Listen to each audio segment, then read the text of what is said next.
What is up, everybody? It's your Verse TV today, and we're gonna talk about Sony fanboys being hyped over third party, second party, and remasters.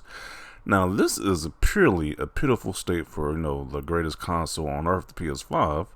The people clamoring to be the greatest console of this generation. Well, this is what PlayStation reveals what's coming out in 2024. Last of Us 2 Remastered, a game people played 3 years ago, but yet are going to support yet again for some costumes, an additional a boss rush mode or whatever. Tekken 8 third party game, which looks pretty cool, but once again it's a third party game. Helldivers 2 second party. Post Elite wireless headset. This is a real desperate time when you're putting a headset on an exclusive to while you're buying a console. A headset, really. Final Fantasy VII Rebirth, once again, Square Enix carrying Sony once again for this following year with a remake. Foam Stars, a Splatoon ripoff, which is made by Square Enix, so it's not even by Sony themselves. Rise of the Ronin, another second party game. Stellar Blade, second party, and Destiny 2, the final shape, which is going to be multi-plat. So, no, this list is not that impressive if you are a PlayStation only owner, because once again, all these games are second party. So let's just say some of these second party games, if these games don't do well or do well, you're pretty much just reliant on these other companies making these games for you. Because once again, like the whole Bloodborne situation, I don't know if that was considered a success for Sony for how that game sold, but it's the point that their fans want a remake or a remaster of Bloodborne, or pretty much a remaster to make it run at 60 FPS. And because that game was made from Software, From Software doesn't have to do anything because they're not owned by Sony. So that's just one of the negatives to having all these different second party and third party deals, that you don't make any of these games. Sony doesn't make any of these games, so The Last of Us remastered. So once again, that's a remaster. Who really cares? But it's not a good look. So Helldivers 2, Foam Stars, Rise of the Ronin, and Stellar Blade do really well, and people want more additional features later on down the line. Like, those companies don't have to do anything. They don't have to. They don't have to fulfill any obligations to Sony and their base, because once again, they're just getting paid. They pay for part of it, not the whole thing. So it sucks to see. Where is the first party games that from Sony? This is really concerning. It's like the first party content is just dry.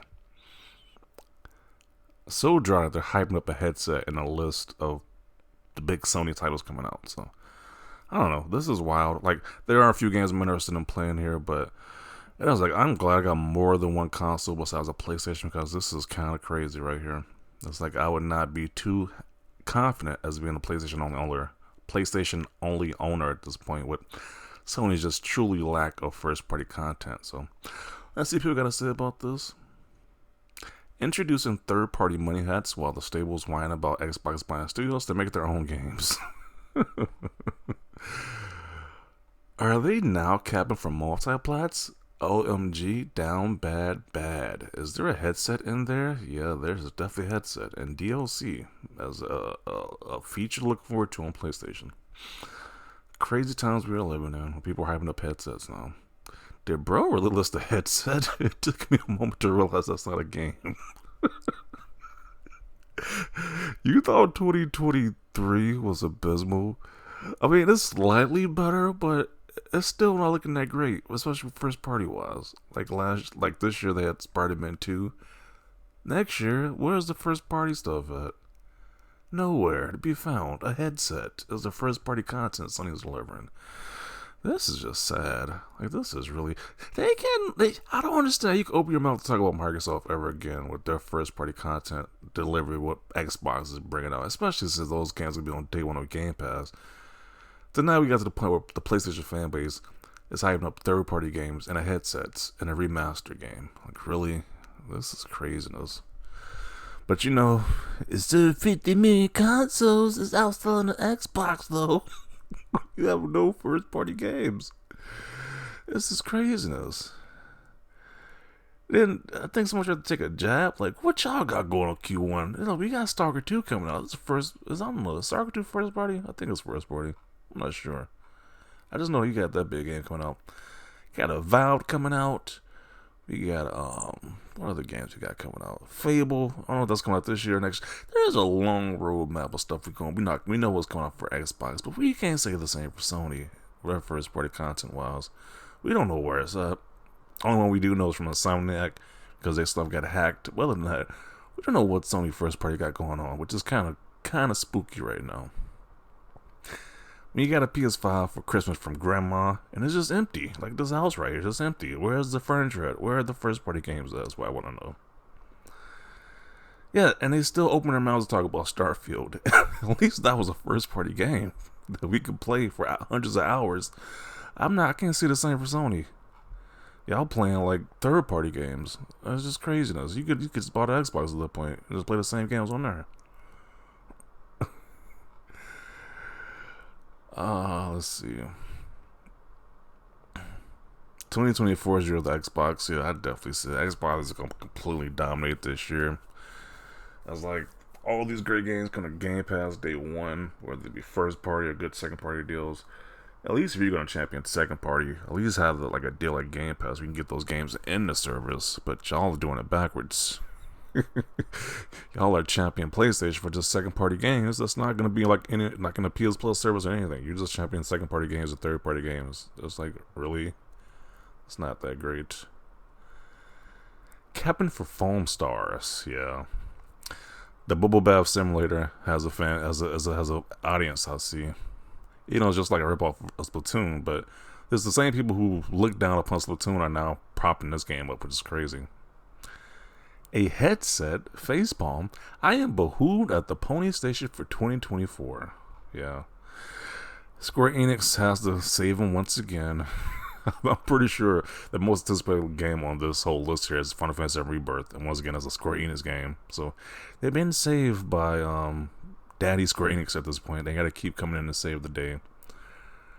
Pretty much like a bootleg Superman at this point. That's what Square Enix would be, like the bootleg superhero for Superman for like Sony at this point. They gotta keep saving the year each and every year for Sony because they can't produce their own games. They brought out more hardware than games recently. Definitely more hardware than first party games. Foam Stars. People are just cracking up with the whole Foam Stars even being mentioned. It's almost kind of like a glorified meme at this point about the whole Foam Stars thing. Like, really, we just took Splatoon's idea, we just put foam instead of the ink. But this is what Sony guys are happy for. They're happy about this. As long as they're selling 50 million consoles, we're happy, right? We don't have to see any first party games in sight. As long as Square Enix keeps providing us Final Fantasy games, we're happy. We can use it over Xbox gamers who's actually getting first party games into a service they pay a low price for each month. But you know, as long as I'm selling Xbox, right? You know, I try to understand what the Sony gamer is, what they gotta think about when they have a PlayStation, when they prefer the PlayStation. When you see such a lackluster lineup of games, there is truly something right there. Can't say the same though, because Xbox has the games coming in droves. But bro listed a headset to fill in the lack of first party titles. What an idiot. But most of these are third party. Oh man. These Xbots are in such disarray because they got nothing good for 2024. This guy is clearly delusional. But okay. They have high hopes and there will be nothing but more letdowns on Team Green. Meanwhile, PlayStation has games that prove themselves over and over again. What games prove PlayStation over and over again? You mean the games that prove Square Enix and these other third-party companies over and over again? That proves their credibility. That doesn't prove anything about Sony's or PlayStation's studio credibility. Like, what are you talking about? I think this is like some projection going on. Like, he says Xbots are in disaster mode as 2027 approaches. I'll be more worried about PlayStation. Like, this is concerning. Factions was canceled, and their first-party games are non-existent.